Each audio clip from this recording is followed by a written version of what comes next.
Yung witness ni Father Rowell ay mas nagpaigting doon sa mission ng mga Claretians. In fact, habang pinapakinggan ko yung mga tao sa Tumahubong, nung panahon daw iyon, kinakabahala nila na baka umalis na ang mga Claretians, no? Dahil sa naganap na kidnapping at pagkamatay ni Father Rowell. Subalit, hindi po nagdesisyon ang mga Claretians na hindi iiwan ang misyon dahil naroroon yung mga tao, ang mga taga-Tumahubong. Pag tinanong mo naman ang mga taga-Tumahubong, bakit hindi kayo lumilisan?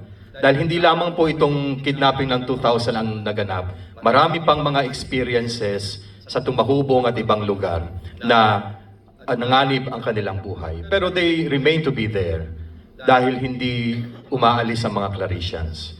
Pero ang katotohanan, nananatili ang misyon, nananatili ang mga tao sa Tumahubong dahil hindi lumilisan ang Panginoon. And we believe that God is in Basilan.